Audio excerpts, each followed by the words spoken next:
Okay, let's unpack this. We often talk about athletic greatness, right? The greats. But what happens when that incredible skill isn't just about winning trophies, when it becomes about building a real global empire? Today, we're doing a deep dive into Cristiano Ronaldo, not just the football legend, but the meticulously crafted billion-dollar brand. Our mission here is to really explore how Ronaldo managed to turn that amazing on-field success into this massive business operation. We want to look at the strategies, the almost obsessive discipline behind it all, and to help us figure out how a name, literally a name, becomes a company. We've got the perfect expert with us. Yeah, it's genuinely fascinating when you look closely. We're talking about someone who quite literally turned his own identity into a corporation. Oh. And what's really crucial to grasp about CR7 is that he doesn't just, wear it on a shirt or let someone else put it on a product. He owns CR7. It's his IP. It's central. And his success on the pitch, you can't argue with the numbers. 5 Ballon d'Ors, was over 850 career goals. Yeah. Just phenomenal. But the big question for us, the thing we really want to get into, is how did he translate those numbers, that athletic prowess, into serious, sustainable business success, way beyond just playing football? What's fascinating here is, it really seems to boil down to 2 key things, and they're linked. Timing, or maybe foresight, and just unrelenting discipline. While, maybe some of his peers were focusing more on the immediate fame, the lifestyle that comes with it, Ronaldo was already building, laying the groundwork. He was thinking strategically very, very early on. It wasn't just about trademarking CR7, though that was smart. It was also about cultivating relationships, understanding the long-term value of his personal brand, way before most athletes were really thinking like that. So owning that brand, CR7, really early on, even before he hit his absolute peak fame, maybe, that feels like foresight not many people would have. What did owning it himself actually do for him? Like, what doors did it open? Or maybe what problems did it help him avoid compared to others who just licensed their name later? That's a really critical point. Ownership gave him, complete control over the story, the narrative around the brand, the quality of the products, and crucially, the money, the profit streams. You see, unlike a lot of athletes who just license their image, and they often give away a lot of control and a big slice of the potential profits, Ronaldo kept both. And that meant he could diversify quickly and authentically. So you saw him opening fashion stores, right? Partnering with Pastana for the CR7 hotels, launching his own fragrance line. And these were his ventures. And then alongside those, he locked in those massive long-term deals.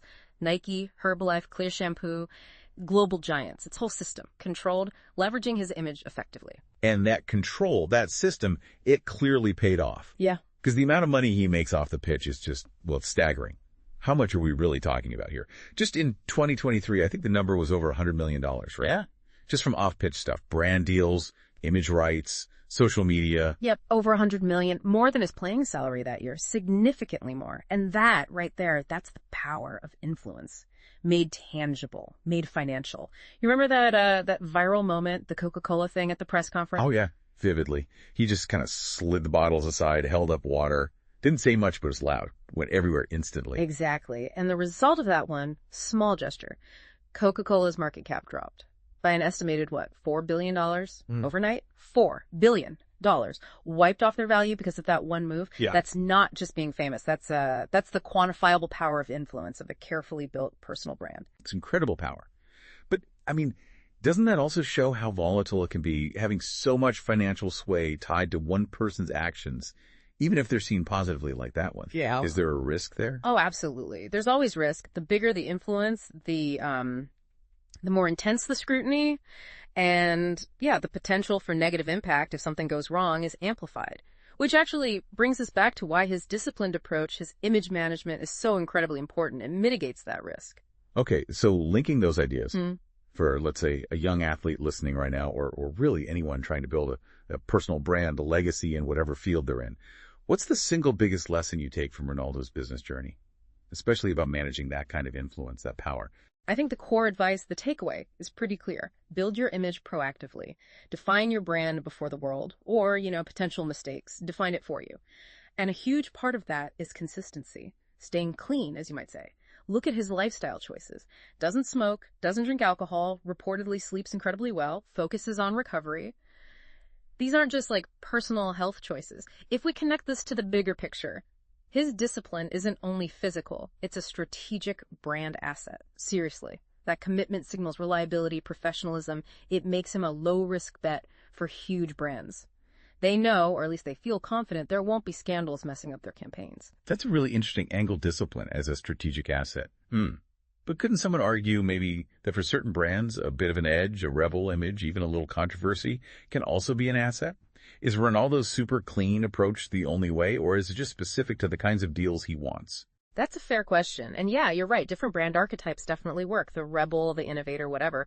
But for a brand like CR7, which is built on, peak performance, global reach, appealing to families, attracting corporates like Herbalife, that clean image is, well, it's paramount.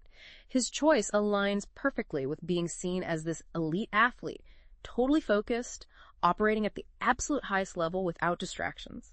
It comes down to knowing your audience, knowing the market you're targeting, and then meticulously, consistently building an image that resonates. So putting it all together, what really comes through is this clear pathway, how Cristiano Ronaldo went from being, just an incredibly successful footballer to becoming a genuine entrepreneur, a boardroom player, building something lasting, something that goes way beyond goals and trophies. It really is a masterclass, isn't it? Turning personal success into an actual enduring business. Exactly. It means that, when the football boots eventually come off for good, the empire keeps going. And maybe that's the thought for everyone listening. What does it mean for you to sort of own your name, or to think about building a long-term legacy in your own work, your own field?